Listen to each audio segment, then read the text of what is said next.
Boker Tov à tous, dans cette Mishnah, Shammai dit « Fais de la Torah une chose fixe, parle peu et agis beaucoup, reçois tout homme avec le sourire ». Donc quand on te dit « Fais de la Torah une chose fixe », c'est que la Torah, c'est l'oxygène d'un juif. Ça veut dire que moi j'ai un corps, j'ai besoin de manger pour que ce corps il existe. Une voiture, elle a besoin d'essence, sinon elle fonctionne pas, ou bien d'électricité. Une plante, elle a besoin d'eau. Et en fait, le juif, s'il veut exister, s'il veut être quelque chose dans ce monde, il a besoin de Torah. Donc fais-toi la Torah une chose fixe pour pouvoir exister dans ce monde. Quand on nous dit parle peu et agis beaucoup, nous on est dans le monde qui s'appelle le monde de la Asiya, c'est le monde de l'action. Malheureusement, la parole, elle est très facile, surtout aujourd'hui. Avant, à l'époque, quand on envoyait des textos, on avait le droit à quelques lettres, on écrivait complètement tordu parce qu'on essayait de raccourcir au maximum les mots.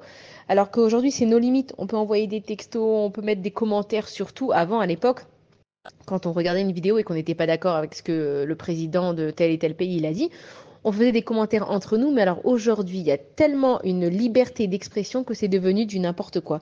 Et les promesses qu'on fait sans arrêt, je vais venir te voir et je vais t'appeler, je vais m'arranger, je vais m'excuser, toutes ces choses-là, en fait, c'est que on parle beaucoup. Maintenant, quand on parle, notre parole, elle est entendue et on est jugé sur ce qu'on a dit. Donc la Torah elle nous dit, regarde, ne parle pas. T'es pas sûr de faire cette chose-là, ne parle pas, mais fais. Donc fais beaucoup et parle moins. Comme ça, au moins si tu fais pas, on pourra pas te reprocher d'avoir dit que tu allais le faire.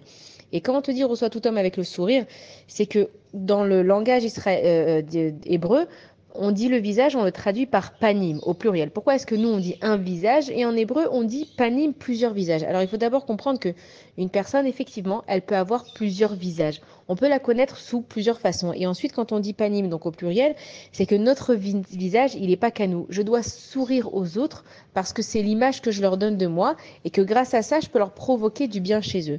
Et donc en fait, on a besoin des uns des autres, de voir les émotions des uns des autres. Quand on a eu le corona et qu'on avait des masques, c'était très désagréable parce qu'en fait, les gens, c'était tous les mêmes. On ne voyait pas l'expression du visage qui les rende vivants. Et c'est plus important de donner un sourire que de donner de la tzedaka. Pourquoi? Parce que si je vais donner même une grande somme d'argent à quelqu'un, que je ne vais pas l'accueillir avec un sourire, je vais lui montrer qu'il n'existe pas. Tu m'as donné de l'argent, je t'en ai donné, fais ta route, je fais la mienne. On n'aura pas en fait échangé une émotion. Alors que si une personne elle est en face de moi et j'ai même pas d'argent à lui donner, mais je lui fais un sourire, ça veut dire que j'ai dit à cette personne, tu existes pour moi. Je t'ai remarqué et j'ai pris la peine en fait de te transmettre une émotion. Une émotion en hébreu, ça se dit regesh. Maintenant, si on inverse les lettres du mot regesh, ça fait gesher qui veut dire un pont. Ça veut dire que quand je transmets une émotion à quelqu'un, je crée un pont de communication entre elle et moi. Et donc, le plus important dans la vie, c'est de donner à l'autre le sentiment d'exister. Bonne journée à tous.